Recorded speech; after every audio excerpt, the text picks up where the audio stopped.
This is the key that you've been missing. The thing that's gonna guide you from like point B or like A to like to like G. Knowing what's right for you in your heart, what's guiding you, the way that your soul speaks is key. The key. Unlocking that door, it's right in front of you. And it's a step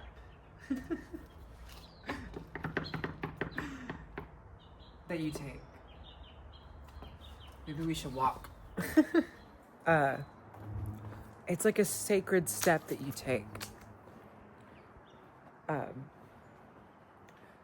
Knowing where you're going to go and what it'll take to get there is like the first step to navigating the fourth dimension.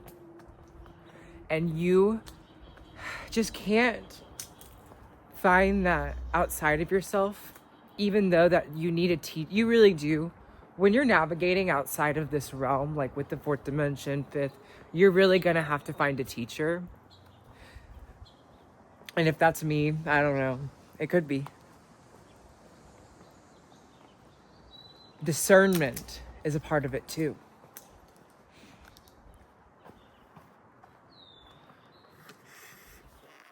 Because knowing what's right for you comes with a bit of judgment. Because when you make that judgment,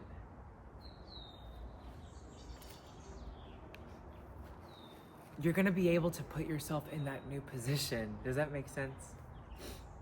You're inviting yourself into new spaces when you go, I don't want this. I'm done with this. I don't want to speak with you. You're put in a new wave because you're always constantly rebalancing yourself to put yourself from those new perspectives, especially when you say no. And that's any journey, especially a journey of like prosperity and wealth. It's all about what you say no to. And I remember, like, it's so interesting. The more I learn, the more seamless it seems to become a part of me, and like the abundance of earth. Walk with me. Your discernment. So I would love to teach you about what that might look like. Discernment. Here's a little story, or maybe just a small, like when I was having a Kundalini rising, and this is a natural phenomenon of it, when you think that like you're Jesus, right? So let's say you have an awakening and you start downloading or experiencing or having all of these messages come into your body from the cosmic realm, because when we're elevating, we're connecting to the universal consciousness, right? We're connecting to all the things that there are. We're just meeting it. We're not discovering something new, really. We're just reconnecting. So when you think that you might be Jesus, we could practice. I'd love to read, like down in the comments, I would love for you to write in the comments what that might mean for you. Like when someone tells you, I might be the reincarnation of Jesus, what would be a really good discernment there? It could be a question. It could be we don't even really know what that person was like. We didn't meet him. I don't know him. Or when you're maybe doing a practice and it feels painful and someone tells you to continue doing it. I'm not comfortable with this. That's a discernment. A discernment as well as, is this really the thing that we should be talking about right now? Because I have this gut feeling that I should be doing this. Discernment is like that act of balancing your knowledge. It's a really, really imperative that we reconnect with discernment. Can you see me? It's really, really important that we reconnect with discernment. With disclosure, with the alien intelligence coming in and reappearing through and coming down in frequency as we rise up. Because it doesn't take someone to become enlightened for the world around them to change. It could be that, and I heard this recently. It's that initial yawn of awakening, that initial spark of curiosity, is what anchors light on this planet and changes everything around us. And so when you develop that muscle of discernment and those judgments, it is key. So that's why that there's different levels of teachings and why things are withheld from us over time, because our guides and God and the universe and source withheld, we have blindfolds on us at different levels of consciousness, because you're not able to take in those teachings. It's like when you exit the outer level of teachings, and I'm just now learning about this, and this is imperative, and I want to bring this to everyone too. When you're exiting that first level, you are holding on to duality for your dear life.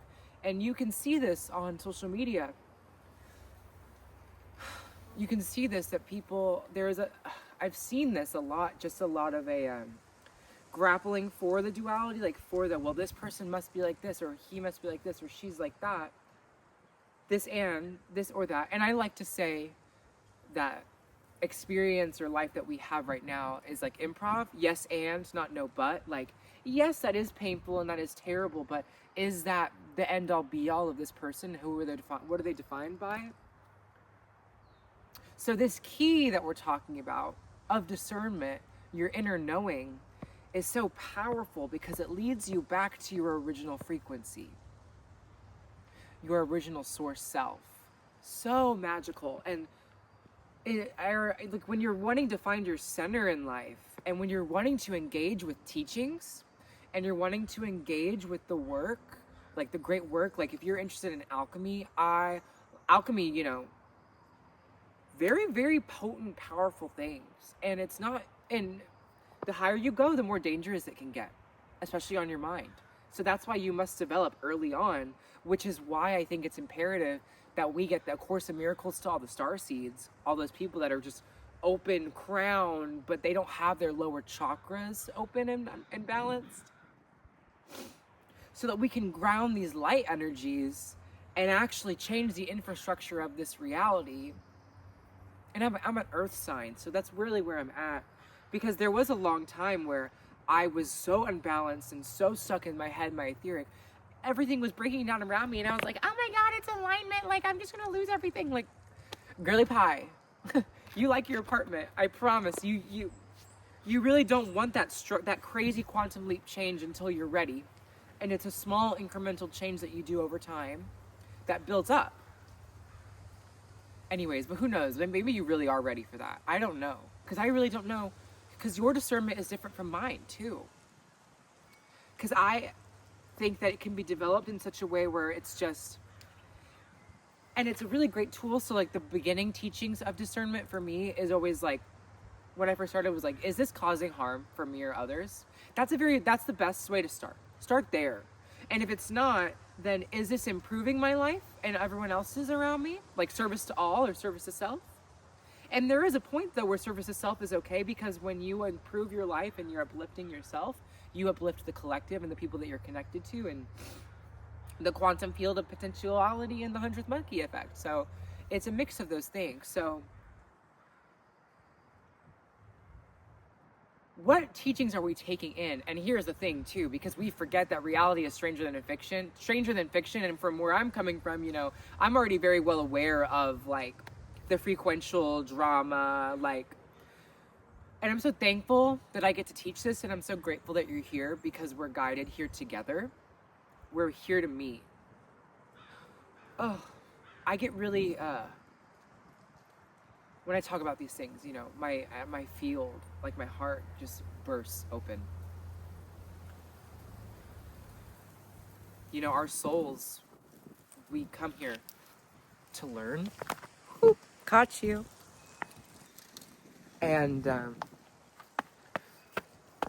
discernment is how we get back to that. We just get back to it by remembering. So learning is just a remembering. Oh my gosh, and I'll say one thing, like this is my low ego thing. I don't align with the word unlearning.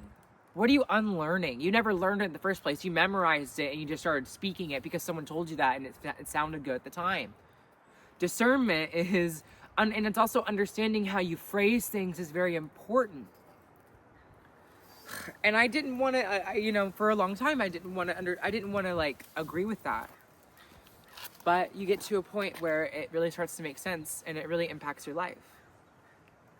Your sound is your vibration. So the way you speak about things and like the levels that you come at it with, like, oh, I am God, but you're not God because you're not on that level yet. You're just a baby. We're just children on earth, learning discernment. So I'll leave you with this and we'll do a little prayer, I think, too. I like to come into every day and I imagine that I'm holding an empty cup, and whatever life puts into me is putting into that cup every day. And then at the end of the day, you can pour it out and go to sleep, and you just know that you had an interesting day or a new day, because you don't want every day to be the same. If you do, I'm okay with whatever comes, because I said that, I was like, you know, life throw whatever you want at me, and then some stuff happened and I was like, thank you. So let's pray and say goodbye. Thank you for guiding me here and to help me to teach the words of discernment. From my soul, I understand that there are things bigger than me, broader than me, more grand, that understand things at the capacity that I am not there yet. But I am so grateful that I am where I am and I'm able to give these teachings to others, and that they're able to come and learn and also even teach me. We don't know everything, but we actually do know some things, and we're in the age of Aquarius, which is the time of great change. So we have to be very careful to embolden ourselves into clarity. Thank you for us being here together, and I'm so grateful that I have a YouTube channel that I can share my words on and to share a community with. And yeah, everything's awesome, and I'm so happy that there's another day to have. So, thank you.